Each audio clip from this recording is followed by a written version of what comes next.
When I was looking through the internet, ChatGPT 4o comes out here with this interesting announcement, and how this here is taking a new spin on this particular software. Yes, I'm a teacher teaching at a public school, and we'll be having some interesting conversations not only within our school but also at the school board level concerning the use of AI in the classroom. And this has always been a topic that has been burning in my mind. I'm using and trying some little software here and there that is actually promoted a little bit by the school board, and also seeing how this might actually change my workflow in not only being able to evaluate kids but also figure out new ways to get kids to more engaged in materials. And this particular AI software now focuses on how can you have like an assistant that will have a conversation with you, and also being able to sense your surroundings. And the first video actually showcases that, and it's really fascinating to see how this particular interacting tool is able to have a lot of things going for itself. I mean, there's a moment where when it's talking, it kind of interrupts a little but catches itself and then steps back and waits for you to finish a sentence. So it seems that it's more of a user respectful space rather than itself space to dominate its own conversation. So it tries not to dominate the conversation, but just tries to like have some little prompts to get you through or get you to talk. And that's really interesting in terms of the choice of this particular ChatGPT 4o. Another thing that I noticed while watching this video is its senses of the surroundings. It looks at things around your room and kind of deduces what possibly your particular environment is serving. Like this particular video that talks about, hey, maybe with the lamp and the chair and the camera, maybe you are actually a videographer, or you are someone that does editing video or record videos for the internet or something like that. So that was pretty impressive to see that judgment based on the information that it picked up from its surrounding. And it's also interesting to see that it is on the particular mobile device and primarily Apple device. I mean, I would think ChatGPT is a little bit more of Windows, so maybe interesting take in terms of the choice of the device it's using for this demo. And another thing here is some little bit of humor that it tries to have with the user, and I feel it's trying its best to be a little bit more human-like, to not only show that emotion because of the tone of the voice, but also the humor part of human characteristics, which is fascinating based on just the face, no, just the voice, not showing the face and the reactions of the face. That will be a lot of data for the future of this particular software here. So interesting stuff going for it based on just the introduction phase. Now the second video that I saw about this particular software now looks at, hey, I as a teacher, and because now I see Khan Academy over the past couple of years, I've been following Khan Academy, and not only in terms of it being able to be a wonderful space for kids to learn STEM and all those streams of studies online, but also being able to try interesting things or try new things. And maybe this will be a nice open market for this particular ChatGPT to take advantage of. And they tried this with the CEO of Khan Academy and also his son, and it's really interesting to see the first video which talks about, hey, how about yourself cos of sine of an angle given a triangle, which in this case is the right angle triangle. And so I was pretty impressed to see the levels of questioning that the software was able to push forward to the user, and the user trying their best to be able to, hey, analyze, and this particular software being able to listen, and based on the responses being able to steer that conversation into more positive results or outcomes. That's pretty impressive to see. There's also one thing that caught my attention, which is the interaction between the user and the screen, and being able to use the pen to highlight specific parts on the screen and write stuff out while the user is talking.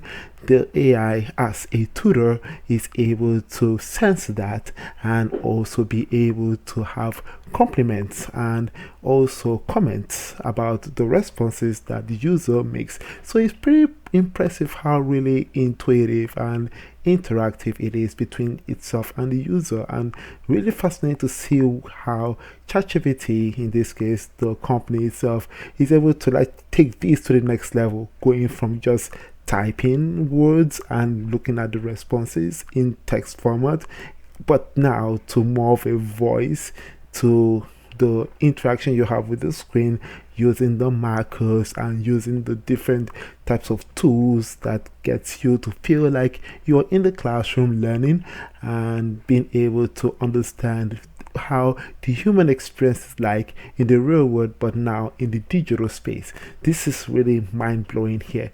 And the last one is a little bit fascinating based on how to strike a conversation, and this particular software being a mediator. And this was the same test subject, I'll put it that way, Khan and his son, and the AI asked him a couple of questions, trying to get to know each other through questioning like, hey, what type of things do you like to do, and what are the things that you want love to do together. And I felt it really like, he almost got me. I mean, my brain is telling me, oh, this is AI talking, but as I'm listening to the humans having conversations, I'm like, okay, I'm not actually thinking about the AI anymore. I'm thinking about the human connection between the two people as they're talking. And so when I catch myself, I'm like, whoa, wait a minute. This is the AI trying to probe these people to have these conversations. So it's just interesting to see this particular experience just in this particular video format. And there are many more videos that are actually out there that shows the use of this ChatGPT-4o. And this now comes to my own take as a teacher. How is this going to be a threat to the teaching profession? I don't think it's going to be a threat. I still think that this can be a nice way for we to differentiate learning for students, and most especially students that are of different backgrounds, different languages, and being able to have this in other languages will be so useful. Especially me as a math teacher, I have a lot of diverse students, a lot of students coming from different parts of the country and whose first language is not English, but also being able to learn English. This will be a nice way for them to see access the math material in their own language and better understand what is going on in the classroom using the software. So I still see a great future for this, a great investment, and great tool based on this particular user interface here, and it looks really interactive for now. There are a couple of things, like for example, being able to figure out ways to understand the voice of some people. Like for me, I don't think it will understand my accent, but that will be a nice challenge for ChatGPT to recognize and maybe try to interpret those particular words I'm saying. So it's really fascinating to see how this is going to take its particular updates to the next level, hopefully. And this will be, of course, a great investment, because I mean, not many institutions will be able to put that much money into having this in a really broad